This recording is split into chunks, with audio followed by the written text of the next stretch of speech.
உங்களுடைய இறைவனை நீங்கள் வணங்குங்கள். அவன் உங்களை படைத்தான், உங்களுக்கு முன்னால் வாழ்ந்த சமுதாயங்கள் அந்த மனிதர்களையும் படைத்தான். லஅல்லக்கும் தத்தகூன், நோக்கம் என்ன? நீங்கள் அவர்களை பார்த்து பயப்பட வேண்டும், அந்த அல்லாஹ்வை பயப்பட வேண்டும். அதற்காக தான் அந்த அச்சம் உங்களுடைய உள்ளத்தில் வர வேண்டும் என்பதற்காக தான் அல்லாஹ் உங்களை படைத்தான்.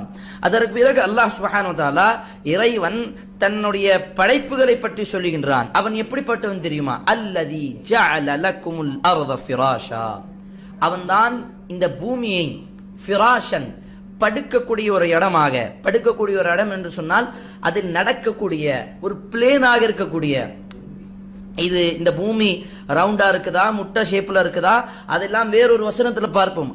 ஆனால் இந்த வசனத்தில் அல்லாஹ் சொல்லக்கூடிய வார்த்தை வல் அர்த ஃபிராஷன், நடப்பதற்கு எந்த விதமான தடுமாற்றம் இல்லாமல் நடப்பதற்கு ஸ்ட்ரெயிட்டாக இருக்கக்கூடிய ஒரு நல்ல திசையை அல்லாஹ் ஏற்படுத்தியிருக்கிறான் இந்த பூமியில். வல் அர்த ஃபிராஷன். அப்ப இதை உண்மைப்படுத்துகின்ற இன்னைக்கு இருக்கக்கூடிய பல விஞ்ஞானிகள் இதை தான் சொல்லுகின்றார்கள். அதில் முக்கியமாக வரக்கூடிய யார் அப்படின்னு சொன்னா இந்த பூமி வந்து ஒரு பிளாட் போல, ஒரு படுக்கக்கூடிய ஒரு இடம் எப்படி இருக்கும், மேல கீழே இல்லாம ஒரு பிளேனா இருக்கும். அதே போலதான் இந்த பூமி, இந்த பூமியில் மனிதர்கள் நடப்பதற்கு இறைவன் அப்படிதான் சுலபமாக்கி இருக்கிறான்.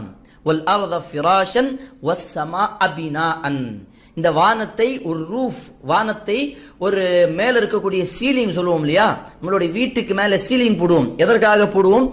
மேலிருந்து பாதுகாப்புக்காக, ஒரு இடி மின்னல் வராமல் இருப்பதற்கு, ஒரு பாதுகாப்புக்காக, ஒரு ஏதாவது ஒரு தவறுகள், ஏதாவது ஒரு தீமைகள் நம்மளுடைய வீட்டுக்கு மேலே நடக்காமல் இருக்க வேண்டும், அதை நம்மை பாதுகாப்பதற்காக மலையிலிருந்து வெயிலிருந்து இந்த மாதிரி நிறைய விஷயங்கள் அல்லாஹ் சுப்ஹானஹு வ தஆலா நமக்கு இந்த வீடு கட்டும் பொழுது அந்த அறிவை கொடுத்திருக்கிறான்.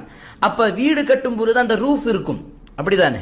அப்ப அந்த ரூஃப் இருக்கும் பொழுது அதை பார்த்துதான் இன்னைக்கு மனிதர்கள் அந்த வானத்தை பார்த்துதான் இன்னைக்கு அந்த ரூஃப் எல்லாம் செஞ்சிருக்காங்க. அப்ப அந்த வானமும் ஒரு ரூஃப் போல, ஒரு சீலிங் போல, ஒரு மேல இருக்கக்கூடிய ஒரு பாதுகாப்பு தான். இது யார் சொல்லுகின்றார் அப்படின்னு சொன்னா, இன்று இருக்கக்கூடிய பல விஞ்ஞானிகள் இதை சொல்லுகின்றார்கள். என்ன அப்படின்னு சொன்னா, the sky is a roof.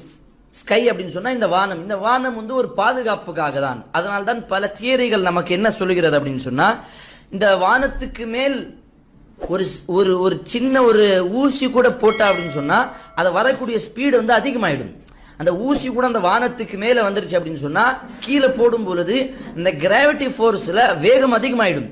ஆனால் அந்த வேகத்தின் அதிகமான காரணமாக இந்த உலகத்தில் அந்த ஒரு சின்ன ஊசி அந்த ஃபோர்ஸ்னால உலகத்துல பட்டுடுச்சு அப்படின்னு சொன்னா பல்லாயிரம் கிலோமீட்டர் அளவுக்கு அந்த ஒரு பூமியில மிகப்பெரிய ஒரு பூகம்பம் நடக்கும்.